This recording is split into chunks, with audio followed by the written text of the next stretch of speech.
ఇవాళ AP CM Chandrababu Nellore జిల్లాలో పర్యటించనున్నారు. ఆత్మకూరు నియోజకవర్గంలో పలు అభివృద్ధి కార్యక్రమాల్లో పాల్గొంటారు. కూటమి ప్రభుత్వం వచ్చిన తర్వాత రెండోసారి సీఎం ఆత్మకూరుకు రానున్నారు. గిరిజన కాలనీలో పెన్షన్ల పంపిణీ, మేడే సందర్భంగా కార్మికులతో సీఎం ముచ్చటించనున్నారు.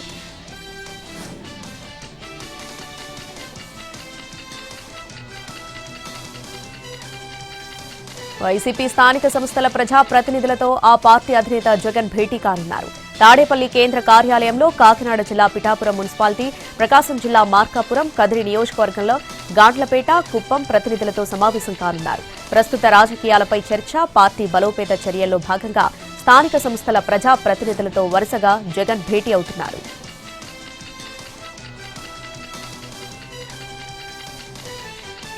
మాజీ సీఎం కేసీఆర్ కు ముఖ్యమంత్రి రేవంత్ రెడ్డి సవాల్ విసిరారు. ఏ పథకం మీద చర్చ చేద్దామో చెప్పాలన్నారు. తమ ప్రభుత్వ నిర్ణయాల్లో తప్పులుంటే ప్రతిపక్ష నేతగా చెప్పాలని సూచించారు. వాటిని సరిచేసుకుంటామని అన్నారు. తెలంగాణ ఇచ్చినందుకు కాంగ్రెస్ విలనైందా అని ప్రశ్నించారు. మరో 10 ఏళ్లు దోచుకోవడం ఆగిపోయిందన్న అక్కసుతో తెలంగాణ ఆగమైందని అంటారా అని రేవంత్ రెడ్డి ఆగ్రహం వ్యక్తం చేశారు.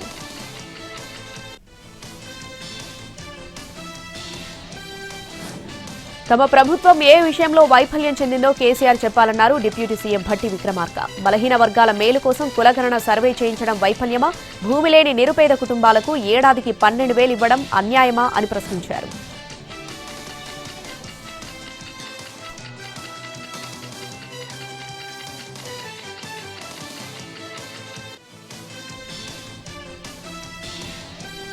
ఆంధ్రప్రదేశ్ రాజధాని అమరావతి నిర్మాణ పనుల పునఃప్రారంభానికి ముహూర్తం ఖరారైంది. మే 2వ తేదీన ప్రధాని మోడీ అమరావతిలో పర్యటించి 49,040 కోట్ల విలువైన పనులకు శంకుస్థాపన చేయనున్నారని ముఖ్యమంత్రి తెలిపారు. ఈ కార్యక్రమానికి టీడీపీ, జనసేన, బీజేపీ శ్రేణులు పెద్ద ఎత్తున తరలిరావాలని ఆయన పిలుపునిచ్చారు. టీడీపీ ఎంపీలు, ఎమ్మెల్యేలు, నేతలు, బూత్ స్థాయి కార్యకర్తలతో ముఖ్యమంత్రి టెలికాన్ఫరెన్స్ నిర్వహించారు. రాష్ట్రంలో డీఆర్టీఓ, డీపీఐఐటీ, ఎన్హెచ్ఏఐ, రైల్వేలకు సంబంధించిన మరో 57,962 కోట్ల విలువైన ప్రాజెక్టులకు కూడా ప్రధాని శంకుస్థాపనలు, ప్రారంభోత్సవాలు చేస్తారని సీఎం వివరించారు. గత ప్రభుత్వంలో విధ్వంసానికి గురైన రాష్ట్రాన్ని పునర్నిర్మిస్తామని ఇచ్చిన హామీ మేరకు ప్రజలు కూటమికి అఖండ విజయాన్ని అందించారని గుర్తు చేశారు. కేంద్ర రాష్ట్ర ప్రభుత్వాల సమన్వయంతో 10 నెలల్లోనే అభివృద్ధి, సంక్షేమ కార్యక్రమాలు చేపట్టామన్నారు.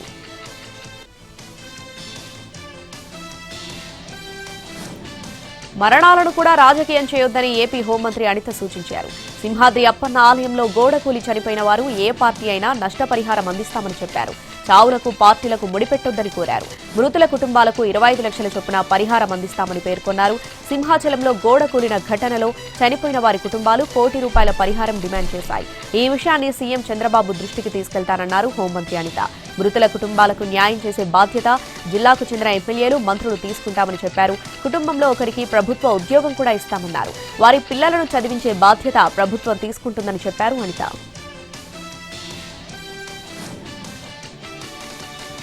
తెలంగాణ, ఏపీలో అసెంబ్లీ సీట్ల సంఖ్య పెంపు అంశంపై తీర్పు రిజర్వ్ చేసింది సుప్రీంకోర్టు.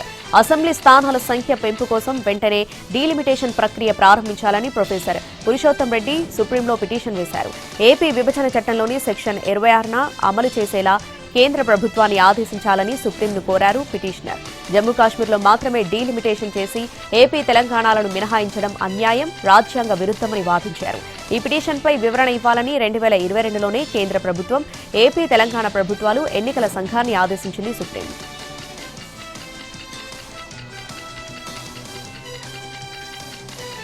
సింహాచలంలో జరిగిన ప్రమాదంపై వైసీపీ అధినేత వైఎస్ జగన్ తీవ్రంగా స్పందించారు.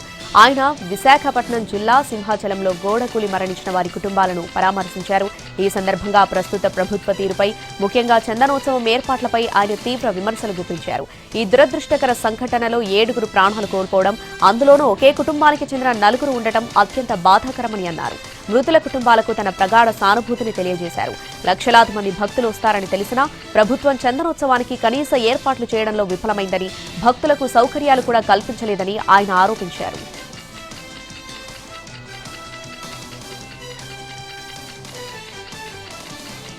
దేశంలో కులగణన చేస్తామని కేబినెట్ నిర్ణయించడంపై సీఎం రేవంత్ రెడ్డి స్పందించారు. తెలంగాణ నిర్ణయాన్ని దేశమంతా అమలు చేస్తున్నందుకు గర్వంగా ఉందన్నారు. ప్రధాని మోడీకి కేంద్ర మంత్రులకు ధన్యవాదాలు తెలియజేశారు.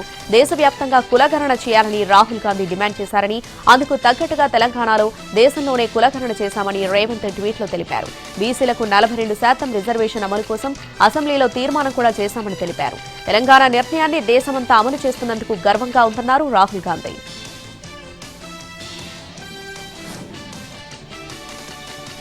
పశ్చిమ గోదావరి జిల్లా తాడేపల్లిగూడెం ఎమ్మెల్యే బొలిశెట్టి శ్రీనివాసు సంచలన వ్యాఖ్యలు చేశారు. కొంతమంది నాయకులు తాను చనిపోవాలని కోరుకుంటున్నారని చెప్పారు. తాను చనిపోతే ఉప ఎన్నికలు వస్తాయని, వాటిలో గెలిచి తాము ఎమ్మెల్యేలు కావచ్చని కలలు కంటున్నారని ఆరోపించారు. ఎవరి త్యాగం వల్ల తాను ఎమ్మెల్యే కాలేదని స్పష్టం చేశారు. తాను ఎన్డీఏ కూటమి ఎమ్మెల్యే అని తేల్చి చెప్పారు. తాను ఎమ్మెల్యే అయ్యాక ఎవరిని ఇబ్బంది పెట్టలేదని, అధికారులను బెదిరిస్తే ఊరుకునేది లేదన్నారు.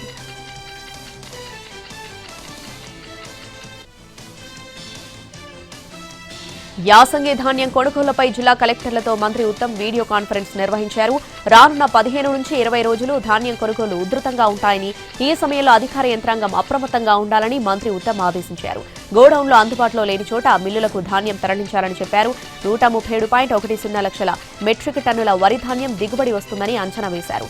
70.13 లక్షల మెట్రిక్ టన్నుల వరకు ప్రభుత్వం కొనుగోలు చేసేందుకు ప్రణాళికలు రచించాలని తెలిపారు. గన్ని బ్యాగులు అందుబాటులో ఉంచాలని చెప్పారు.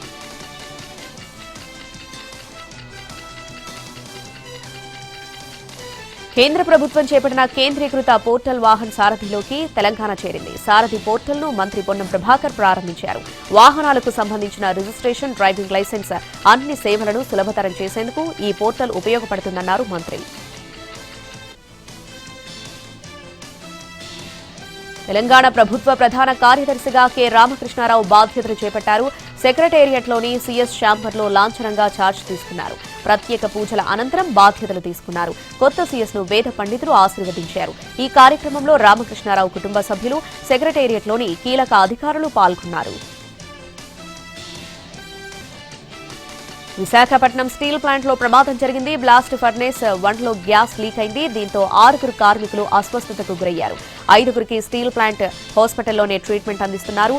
ఫోర్మెన్ వెంకటేశ్వరరావును మాత్రం ఓ ప్రైవేట్ హాస్పిటల్కు తరలించి చికిత్స అందిస్తున్నారు. ఈ ప్రమాదంపై స్టీల్ ప్లాంట్ పోలీసులు దర్యాప్తు చేస్తున్నారు.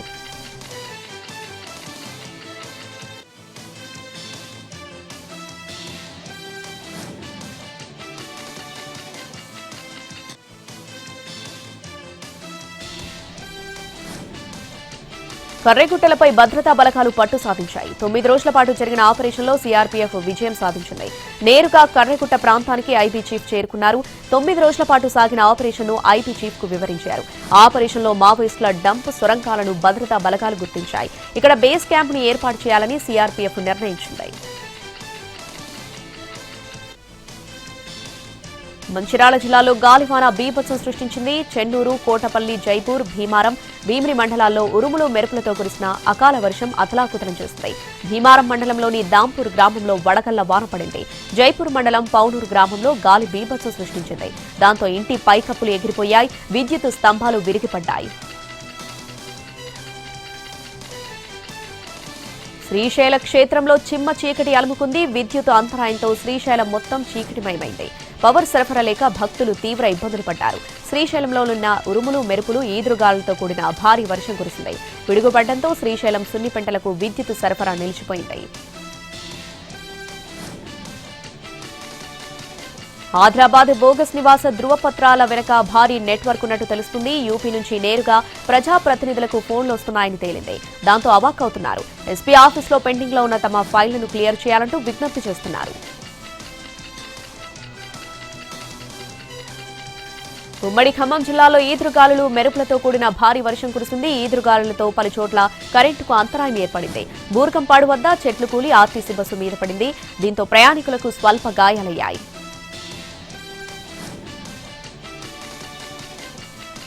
హైదరాబాద్లోని పాత బస్తీ రాత్రి గాఢాంధకారంలో మునిగిపోయింది. ఎప్పుడూ జనాలతో రద్దీగా ఉండే ఓల్డ్ సిటీలో ఒక్కసారిగా చిమ్మ చీకట్లు కమ్ముకున్నాయి. అయితే వక్ఫ్ బోర్డు సవరణ చట్టం 2025కు వ్యతిరేకంగా all India Muslim personal board దేశవ్యాప్త ముస్లింలకు కీలక పిలుపునిచ్చింది. రాత్రి 9 గంటల నుంచి 9 గంటల 15 నిమిషాల మధ్య లైట్లు ఆర్పేసి చీకటితో నిరసన తెలపాలని విజ్ఞప్తి చేసింది. దీంతో ఎంఐఎం చీఫ్ అసదుద్దీన్ ఓవైసీ సరిగ్గా రాత్రి 9 గంటల ప్రాంతంలో తన నివాసంలో లైట్లు ఆర్పేసి నిరసన తెలిపారు.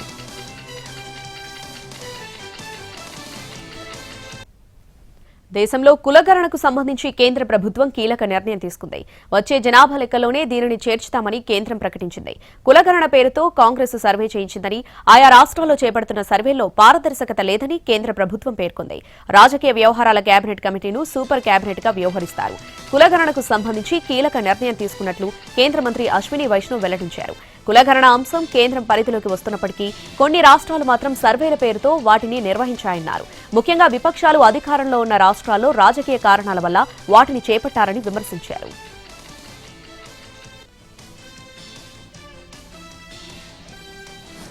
జనగణనతో పాటు కులగణన చేపట్టడం చారిత్రక నిర్ణయమన్నారు కేంద్ర హోంమంత్రి అమిత్ షా. మోడీ ప్రభుత్వం సామాజిక న్యాయానికి కట్టుబడి ఉందని ఎక్స్లో ట్వీట్ చేశారు. ఆర్థికంగా సామాజికంగా వెనుకబడిన తరగతులకు ఇది సాధికారత కల్పిస్తుందన్నారు. కాంగ్రెస్ దాని మిత్ర పార్టీలు అధికారంలో ఉన్నప్పుడు దశాబ్దాల పాటు కులగణనను వ్యతిరేకించాయన్నారు. ప్రతిపక్షంలో ఉన్నప్పుడు రాజకీయాలు చేశాయని విమర్శించారు.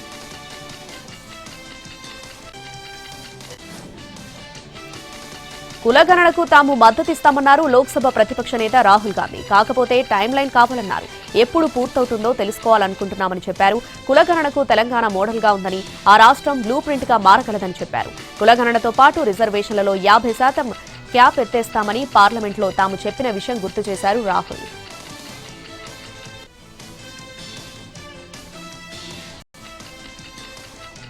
యూపీలోని కాన్పూర్లో పర్యటించారు లోక్సభ ప్రతిపక్ష నేత రాహుల్ గాంధీ.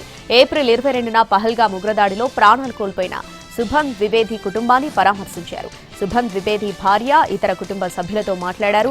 పహల్గామ్ ఉగ్రదాడిలో ప్రాణాలు కోల్పోయిన వారి కోసం పార్లమెంటు ప్రత్యేక సమావేశం ఏర్పాటు చేయాలని రాహుల్ గాంధీ డిమాండ్ చేశారు. అంతకుముందు బీహార్ గవర్నర్ ఆరిఫ్ మహ్మద్ ఖాన్ కూడా సుభన్ ద్వివేది కుటుంబాన్ని పరామర్శించారు. పహల్గామ్లో దాడి చేసిన ఉగ్రవాదులు మూల్యం చెల్లించుకోవాల్సిందేనన్నారు లోక్సభ ప్రతిపక్ష నేత రాహుల్ గాంధీ. వారిపై అరకొరగా కాకుండా కఠిన చర్యలుండాలన్నారు. అఖిలపక్ష సమావేశంలో ప్రభుత్వానికి తాము సంపూర్ణ మద్దతు ప్రకటించామని గుర్తు చేశారు. ఈ విషయంలో నిర్ణయం తీసుకోవాల్సింది నరేంద్ర మోడీనేనని, ప్రతిపక్షం మొత్తం ప్రధానితో ఉందన్నారు. పశ్చిమ బెంగాల్లోని దిఘాలో పూరి తరహా జగన్నాథుడి ఆలయాన్ని సీఎం మమతా బెనర్జీ ప్రారంభించారు. పవిత్ర అక్షయ తృతీయ సందర్భంగా ఆ ఆలయాన్ని ఓపెన్ చేశారు. ఈ సందర్భంగా ఆలయంలో ప్రత్యేక పూజలు నిర్వహించారు. 20 ఎకరాల్లో ఈ ఆలయం విస్తరించి ఉంది. ఈ ప్రాజెక్టును 250 కోట్ల వ్యయంతో రాష్ట్ర ప్రభుత్వం అభివృద్ధి చేసింది.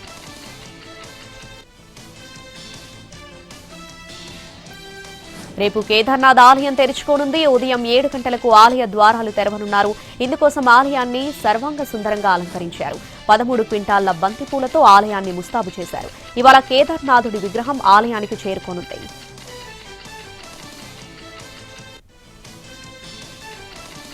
అధిక ధరల కారణంగా పసిడి వన్న తగ్గింది. జనవరి మార్చి మధ్య కాలంలో డిమాండ్ 15% పడిపోయి 118.1 టన్నులకు చేరిందని ప్రపంచ స్వర్ణ మండలి వెల్లడించింది.